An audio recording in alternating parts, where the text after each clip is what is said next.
All right, how you doing? Thanks for having me. My name is John. Um, I'm from like the Bryn Mawr, Villanova area, Montgomery County. Um,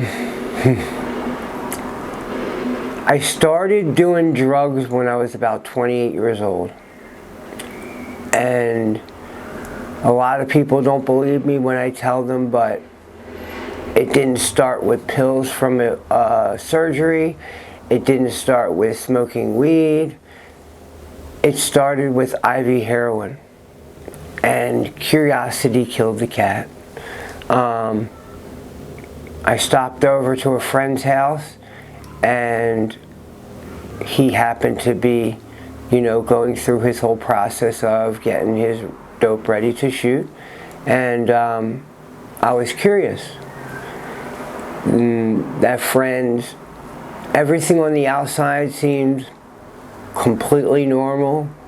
His life was, in my eyes, from what I could see, going well for himself. So I thought, what could it hurt? So I tried it, and it gave me a feeling that I've never felt before. It gave me confidence.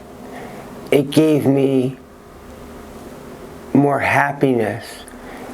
It made me feel like I could talk to anybody about anything. And I'm a person that doesn't like confrontation. So a lot of times I just let people walk all over me. And that gave me the confidence to stick up for myself, and I thought it was neat. The only problem was I did not know that when you do not have it, withdrawal kicks in. So needless to say that not far into that future, I caught an addiction, and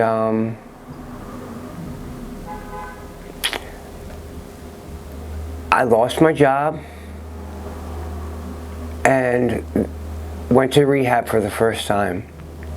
Now I've been in about 24 different treatment facilities to try to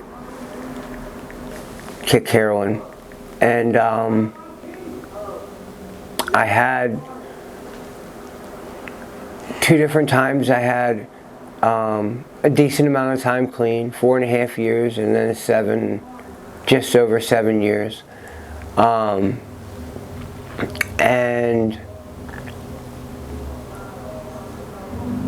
in that time frame, I decided to, and I wanted to, help addicts and people with, dual diagnosis. So I enrolled in, a class to get my CPS, which is my Certified Peer Specialist certificate for the state of Pennsylvania. I got a job with Resources for Human Development and loved it. Loved every minute of it. The only thing I didn't think about was how often the drugs would be in my face. And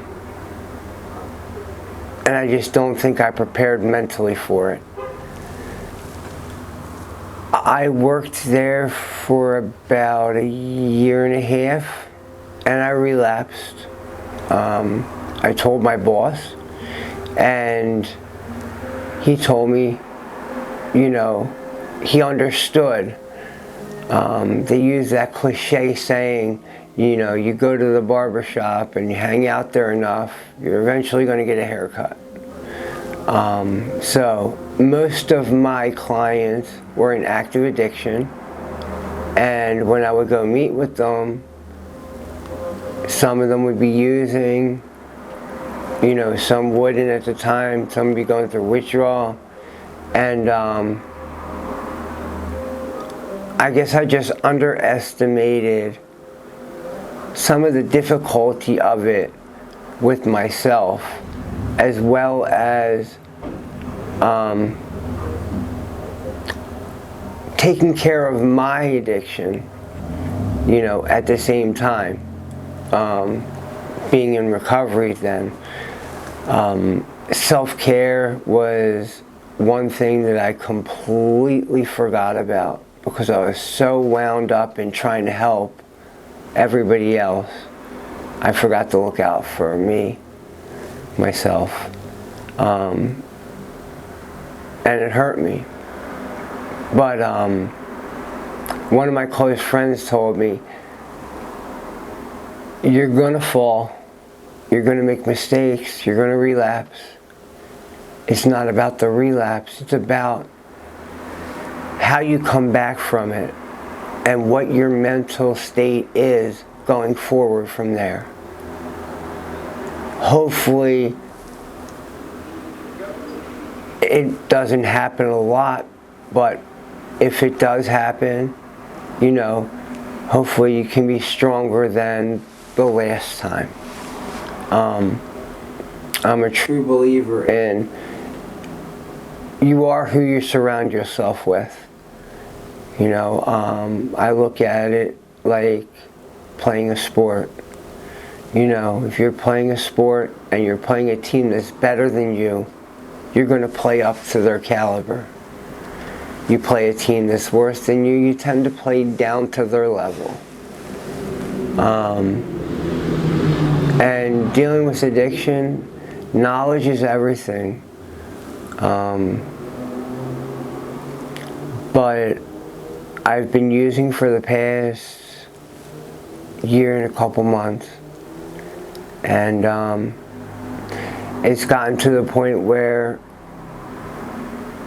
it's killed my self-esteem so drastically and put such a bad taste of hate in my mouth for the drugs that I've never been more ready to take on whatever I have to take on in order to get my life back and moving in a positive direction. The one good thing about my addiction is I really found out what I want to do, and what I feel like I'm meant to do is help others that are struggling with their addiction. Not force them, but just be there for them as a friend, help them, make a connection, and let them know that they have somebody to talk to, that they're not going through it alone.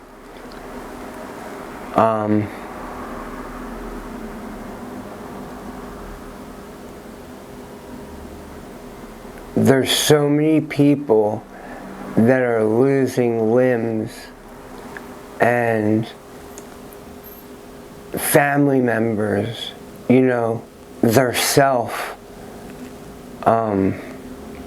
getting diseases that are, the doctors aren't sure if certain people will come back from it. I ended up getting endocarditis last year around November 13th, I believe it was. I went to bed one night fine. I woke up the next morning, couldn't move my whole right side of my body. I had a stroke. I was in the hospital for 2 months getting IV antibiotics and having heart surgery. I actually had gotten clean while I was in there with the help of, you know, MAT and comfort meds. And when I got out, I tried my hardest not to focus on what my mind is telling me, but focus on what my heart is telling me I need to do.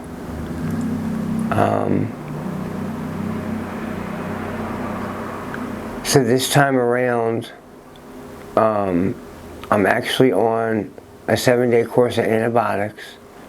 It'll be up in 5 days. And I have a letter from my doctor stating that I'm able to be admitted into treatment. I'm going to ask for as much time as I can in treatment,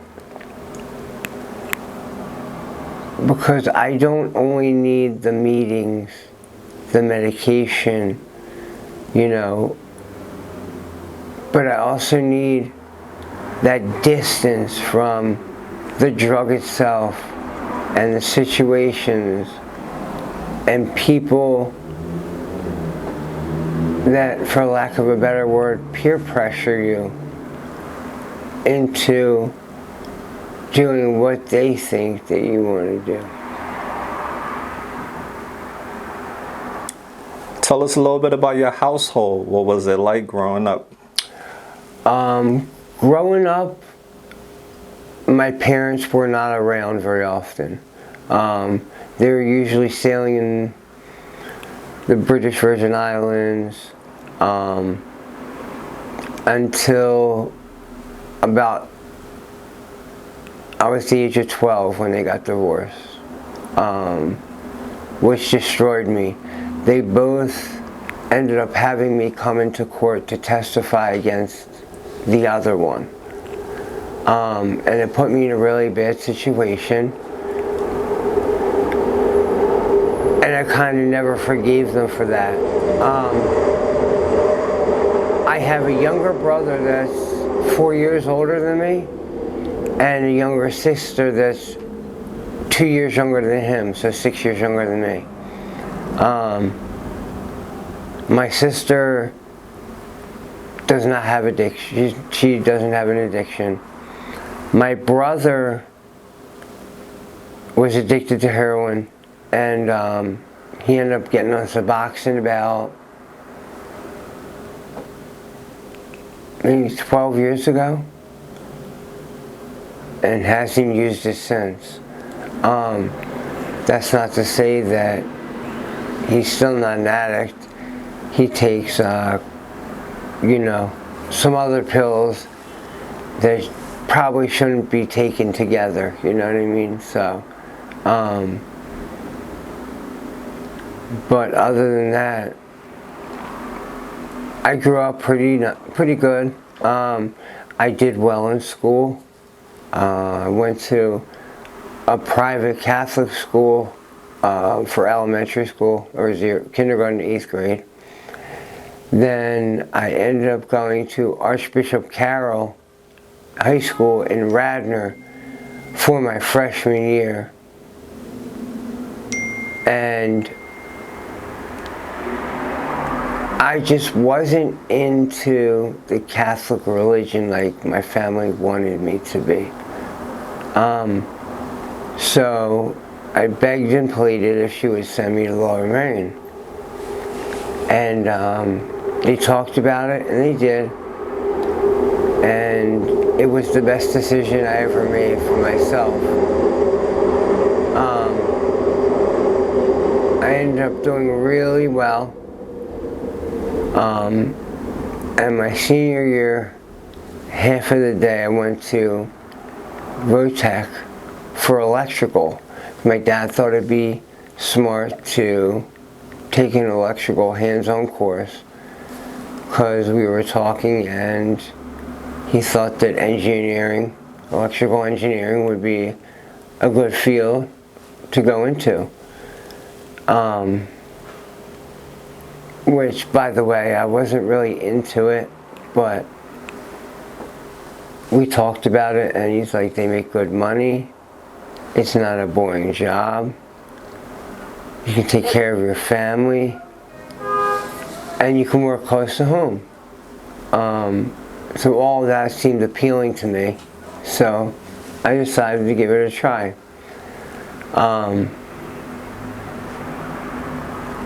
After college, I ended up meeting a girl that I knew in high school, but she went to a rival high school.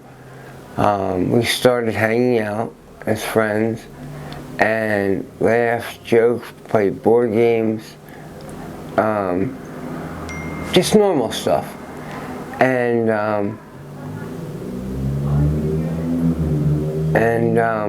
she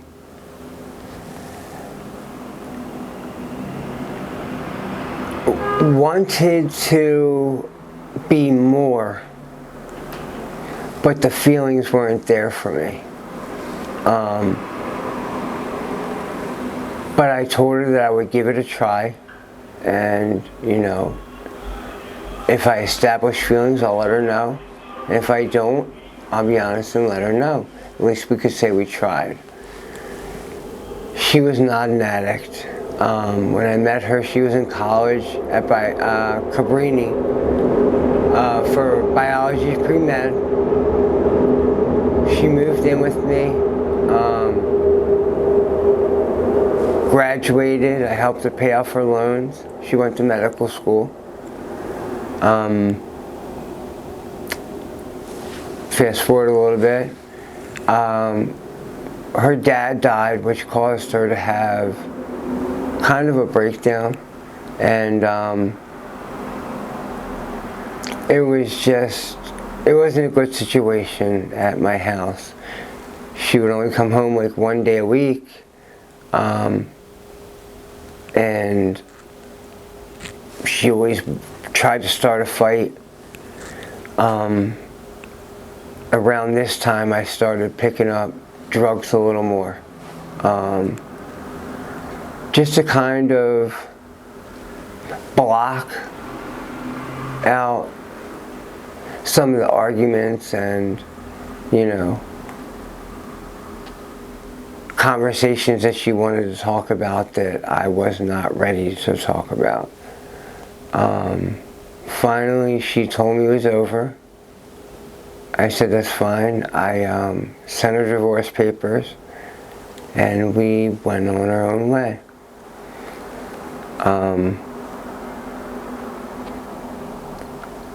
I got an apartment right after that, and my addiction just kept getting worse and worse and worse until the point that I just couldn't do it anymore. So I called one of my aunts at Project Home and had her get me into a program over in North Philly called St. Elizabeth's Recovery House. And it was a great program. It got my mind right, it got me thinking right, and the most important part was it got me happy with being by myself. Up until this point, I was very codependent on a woman, and I didn't know how to be by myself. She was an incredible woman, but for somebody else. So I got into St. Elizabeth's. I did the program. I felt great. I started volunteering with outreach and at the Hub of Hope underneath the station. And I tried to lend a hand wherever I could. I wanted to get as much information out to everybody about drugs, the repercussions, what they're physically doing to your body, as in breaking them down. And it's just, this is what I want to do with the rest of my life. So when these antibiotics are done, my main goal is to go into treatment for as long as they'll give me. I'm leaving it in other people's hands because, again, with the cliche, I drive, it does not go too well. So I'd rather have, you know, a driver giving me a little bit of positive criticism, not telling me what to do, but showing me the direction and how I can help people out there with addiction and mental health the best way I can. Because I really do care. People say they care, but I really do. To me, it's something that I would do free of charge, no salary. I would do it every day, all day long. And it's something that gives me hope, happiness, and, you know, meeting people from different walks of life that I can pick up on as much information from them as they can from me. And I think that's what it's all about, is addicts helping addicts. And if we all do that, we can all get to where we all want to be. You know, happy, safe, and healthy. You know, so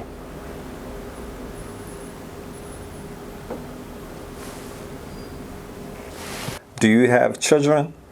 I do. I have a 25-year-old that lives in Michigan.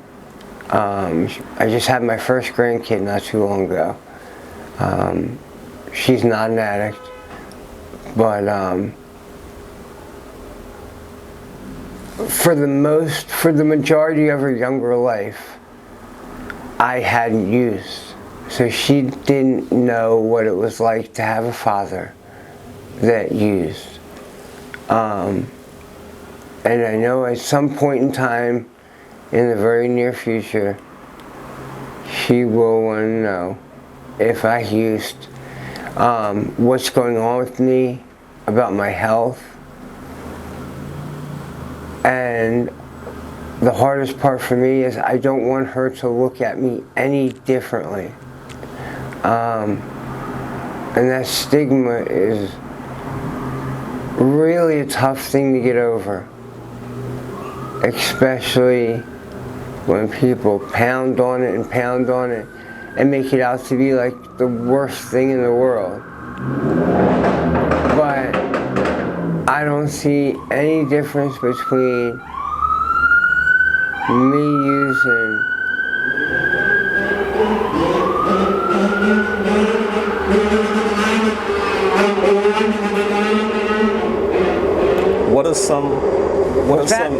What are some misconceptions that people have about drug addiction that you would like to clear up?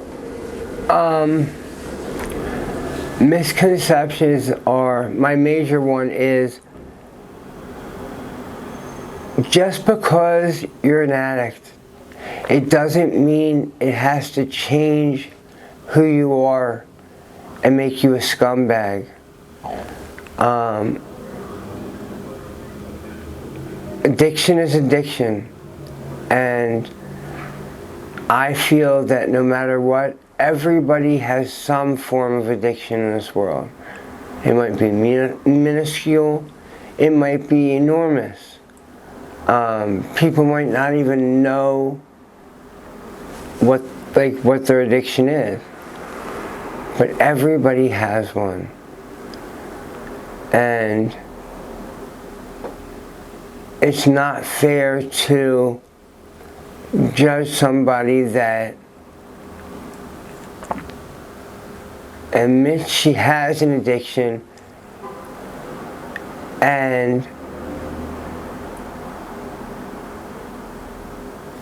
doesn't steal, treats you as you would want to be treated, look out for other addicts. There's been so many times I've been on the train going downtown and I've seen, you know, either a gentleman or a lady standing by the door is about to get off soon. And I can visibly see that they are going through withdrawal symptoms bad. And I tell them, listen, I have one bag. I want to give it to you. Are you sick? Yes. I say, okay. They're like, oh, I'll give it back to you. I don't want it back. All I want you to do is pay it forward to somebody else that you see in that same situation. And I really don't agree with giving away drugs, because if I give away a bag of dope to somebody that's sick and something happens and they die or overdose, I wouldn't be able to live with myself. I'm more comfortable with, you know, I'll take you to get something to eat, or I'll get you a gift card so you can go buy this on your gift card. And I would want somebody to do that with me too. But yeah, the other stigma is that anybody that does heroin or dope, what we call it now, you know, they're thieves. Like, people in their addiction, when they act out, it's not really them. And I hate, he's a strong word, I dislike it so very much when people judge them based on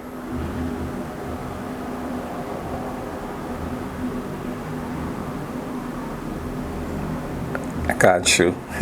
Oh, okay. So yeah, Sorry. we about to wrap things up. So what have you learned from all these experiences? Number one, when I started doing heroin, I enjoyed it. It was fun. It was new. It was a rush. It wasn't what it is now. Now,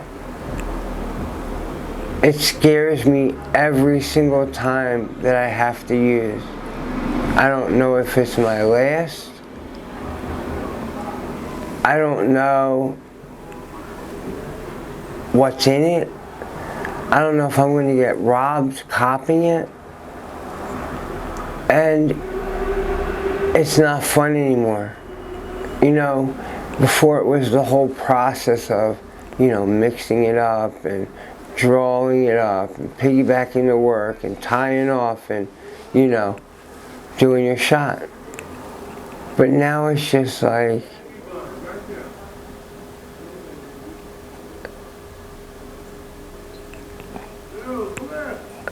It's tough, right? it sure is. Okay, John, I really appreciate you for sharing your story with us, and I wish you all the best, and continue doing what you're doing, helping our brothers and sisters who are lost to step into the light. And I pray that one day you will overcome your addiction and you can chase all your goals and dreams that you want to, you know, accomplish in life. So thank you once again, brother. No problem. Thank you. We taking flight.